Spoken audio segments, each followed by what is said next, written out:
देखिए फ्रेंड, आज हम लोग करेंगे टेस्ट सीरीज नंबर 65। ठीक है, इससे पहले जितनी भी टेस्ट सीरीज है उसकी हमने प्लेलिस्ट बना दिया, आप वहाँ से जाकर फुल स्टडी कर सकते हैं। ठीक है, तो देखते हैं आज का पहला क्वेश्चन कि एचिसंस कमेटी यानी 1886 का संबंध निम्नलिखित में से किससे है। तो यहाँ पे राइट ऑप्शन होगा ऑप्शन सी यानी लोक सेवाओं से संबंधित। ठीक है, तो इस ऑप्शन को आप लोग ध्यान में रखिएगा। चलिए अगला क्वेश्चन है, प्रज्ञा चांद के संपादक निम्नलिखित में से कौन थे। यहाँ पे जो राइट ऑप्शन है ऑप्शन डी यानी राजा राम मोहन राय। देखिए, संवाद कौमुदी या प्रज्ञा चांद का प्रकाशन जो हुआ था वर्ष 1921 में। ठीक है, तो ये भी काफी इंपॉर्टेंट है, 1921 डेट याद रखिएगा। चलिए सो नेक्स्ट क्वेश्चन है, निम्नलिखित में से किस महान विभूति का बचपन में नाम मूल शंकर था। तो इस हिसाब से इसका राइट ऑप्शन होगा ऑप्शन सी स्वामी दयानंद सरस्वती का बचपन में मूल शंकर नाम था। इन्होंने सत्यार्थ प्रकाश, पाखंड खंडन, ऋग्वेद भाष्य आदि ग्रंथों का लेखन किया था। ठीक है, चलिए सो नेक्स्ट क्वेश्चन है, यहां पे सूची 1 को सूची 2 से सुमेलित कीजिए एवं नीचे दिए गए कोड का प्रयोग करते हुए सही उत्तर चुनिए। सूची 1 सूची 2। सो राइट ऑप्शन होगा ऑप्शन सी, वेरी इंपॉर्टेंट है। राघवन समिति किससे है? प्रतियोगिता नीति और कानून से। नरेश चंद्र समिति निजी कंपनियों का नियमन। ठीक है, तारापोर समिति पूंजी खातों में परिवर्तनीयता। ठीक, मार्श कर समिति ये किससे है? नकली दवाओं पर रोक। चलिए अगला क्वेश्चन है, मानव पूंजी में बढ़ता हुआ विनियोग अग्रसारित करता है। यहां पर राइट ऑप्शन होगा ऑप्शन डी उपयुक्त सभी। देखिए, संसाधनों का समुचित प्रयोग, कुशलता में विकास, उत्पादकता में वृद्धि। ठीक है, वेरी इंपॉर्टेंट है, ये तीनों ऑप्शन आपके सही होंगे यहाँ पे। सो नेक्स्ट क्वेश्चन है कि पर्यावरण कुछ नेट्स वक्र पर्यावरणीय क्षति एवं प्रति व्यक्ति जीडीपी के मध्य संबंध दर्शाता है। इस पर्यावरणीय कुछ नेट्स वक्र का आकार होता है। यहां पे राइट ऑप्शन होगा ऑप्शन बी उल्टा यू के आकार का। चलिए अगला क्वेश्चन है, भारत के विकासशील बाजार के लिए मुख्य चुनौतियां हैं। पहला कि आर्थिक विकास पर असमंजस, दूसरा है विदेशी मुद्रा की निकासी, तीसरा है पेट्रोलियम की कीमतों में निरंतर वृद्धि, चौथा है अकुशल जनसंख्या वृद्धि। देखिए यहाँ पे नीचे दिए गए कोड से सही उत्तर चुनना है। ठीक है, तो यहाँ पे जो राइट ऑप्शन होगा ऑप्शन डी। ठीक है, उपरोक्त सभी वेरी इंपॉर्टेंट है, यानी ये सारे ऑप्शन किस में आते हैं? मुख्य चुनौतियों में। ठीक, चलिए यहाँ पे अगला क्वेश्चन है, मनुष्य अत्यधिक आर्द्रता व गर्मी से कठिनाई अनुभव करता है, इसका कारण है। देखिए यहाँ पे राइट ऑप्शन होगा ऑप्शन डी, कह रहा है कि आर्द्रता के कारण पसीना वाष्पित नहीं होता। ठीक है, चलिए सो नेक्स्ट क्वेश्चन है, यहाँ पे एक अंतरिक्ष यात्री अपने सहपाठी को चंद्रमा की सतह पर सुन नहीं सकता क्योंकि। चलिए इसका आंसर आप लोग कमेंट बॉक्स में दीजिए फटाफट। उत्पादित आवृत्ति ध्वनि आवृत्ति से अधिक होती है, बी ध्वनि प्रसारित करने का माध्यम नहीं होता, सी रात्रि में तापमान बहुत कम और दिन में अत्यधिक होता है, डी चंद्रमा की सतह पर कई क्रेटर हैं। देखिए इसका आंसर आप लोग कमेंट बॉक्स में दीजिए। अगर आप पीसीएस की तैयारी कर रहे हैं और आरओ की तैयारी कर रहे हैं तो दोनों के लिए ये कंप्लीट वीडियो। ठीक है, आप कहेंगे तो हम अलग से आपके लिए हिंदी की वीडियो प्रोवाइड करा देंगे। ठीक, चलिए इसका आंसर आप लोग कमेंट बॉक्स में दीजिए क्वेश्चन नंबर 27 का। चलिए सो नेक्स्ट क्वेश्चन है, यहाँ पे आधारीय बीज पैदा किया जाता है। तो राइट ऑप्शन होगा ऑप्शन ए प्रजनक बीज।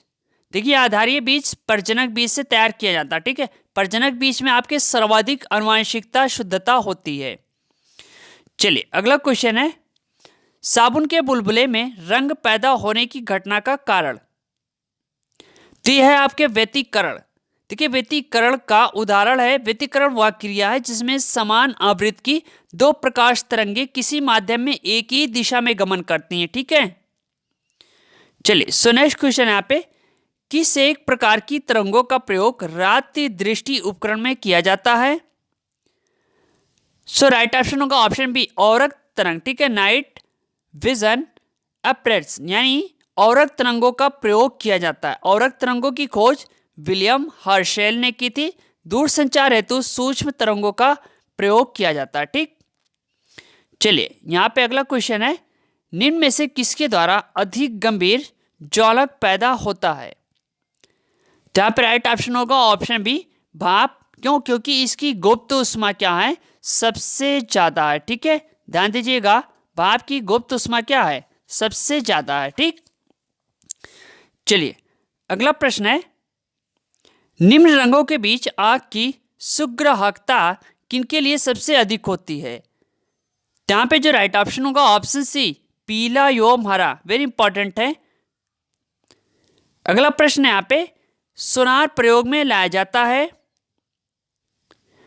सो यहाँ पे राइट ऑप्शन होगा ऑप्शन बी नौ संचालकों द्वारा। ठीक है, किस लिए? गहराई ज्ञात करने के लिए, नष्ट हुए जहाजों और दुश्मनों की पनडुब्बी का पता लगाने के लिए नौ संचालकों या नौसेना द्वारा उपयोग किया जाता है। ठीक, चलिए सो नेक्स्ट क्वेश्चन है, आर्थिक एवं जैविक उपजों का अनुपात कहलाता है?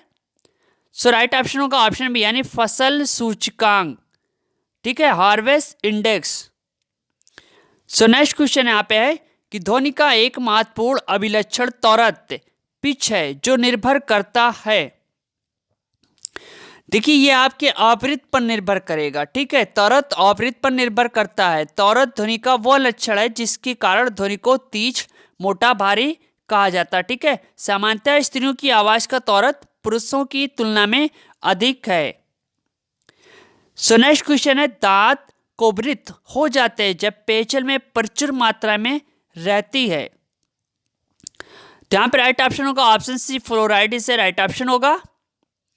चलिए यहां पे अगला क्वेश्चन है कि वह कौन सा मानव अंग है जिसके रोग ग्रस्त हो जाने पर डायलिसिस की आवश्यकता पड़ती है? वेरी सिंपल, ऑप्शन डी यानी ब्रिक, किडनी जिसे कहते हैं।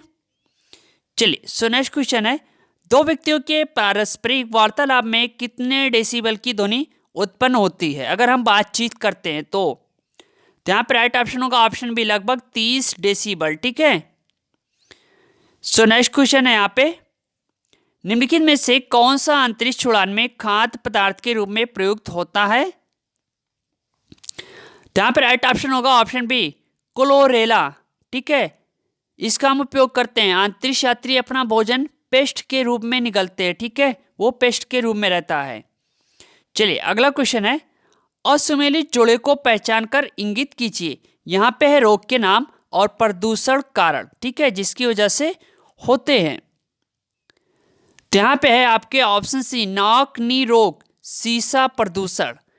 ठीक है, सीसा प्रदूषण ये होता है आपके फ्लोराइड के कारण। ठीक है, यहाँ पे सीसा प्रदूषण से नहीं, आपके फ्लोराइड से होता है। ठीक, चलिए सो नेक्स्ट क्वेश्चन है यहाँ पे, निम्न ग्रीन हाउस गैसों में से ऐसी कौन है जिसके द्वारा ट्रोपोस्फेयर में ओजोन प्रदूषण नहीं होता है? यहाँ पे राइट ऑप्शन होगा ऑप्शन बी कार्बन मोनोऑक्साइड। चलिए अगला प्रश्न है, जैव विविधता बहुतायत में मिलती है? यहाँ पे राइट ऑप्शन होगा ऑप्शन यानी विकासशील देशों में। देखिए विकासशील देशों में विकसित देशों की अपेक्षा अगर हम बात करें तो जैव विविधता प्रचुर मात्रा में पाई जाती है। क्यों? क्योंकि अधिकतर जैव विविधता उष्णकटिबंधीय देशों में पाई जाती है और ज्यादातर जो विकासशील देश हैं वो उष्णकटिबंधीय क्षेत्र में ही स्थित हैं। ठीक, चलिए अगला क्वेश्चन है यहाँ पे, निम्न में से कौन द्वितीय वायु प्रदूषक है? तो यहाँ पे होगा आपके ऑप्शन डी फॉर्मेल्डिहाइड से राइट ऑप्शन होगा। सो नेक्स्ट क्वेश्चन है, भूमंडलीय उष्णता के परिणाम स्वरूप पहला कि सौर भौमिक संपर्क अच्छे हो गए, दूसरा हिमनद द्रवीभूत होने लगे, तीसरा कि समय से पूर्व आम के बौरे आने लगा, चौथा स्वास्थ्य पर कुप्रभाव पड़ा। तो यहाँ पर राइट ऑप्शन होगा ऑप्शन सी पहला, दूसरा और चौथा, समय से पूर्व आम के बौरे आने लगे। ये ऑप्शन आपके नहीं होंगे। चलिए अगला प्रश्न है यहाँ पे कि निम्नलिखित में से कौन एक निम्नकरणीय डिग्रेडेबल प्रदूषक है? तो यहाँ पे जो राइट ऑप्शन होगा ऑप्शन सी घरेलू वाहित मल। ठीक है, ये आपके पीसीएस और आरओ एग्जाम में पूछा जा चुका। सो नेक्स्ट क्वेश्चन यहाँ पे, हरित गृह प्रभाव से वातावरण में निम्नलिखित में से कौन सा परिवर्तन होता है?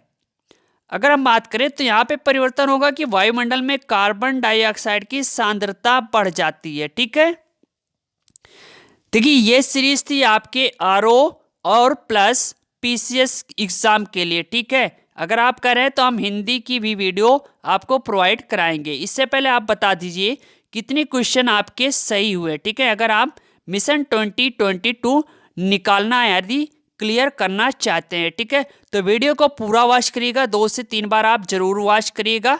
हम मिलते हैं नेक्स्ट वीडियो के साथ। थैंक यू, धन्यवाद, जय हिंद, जय भारत।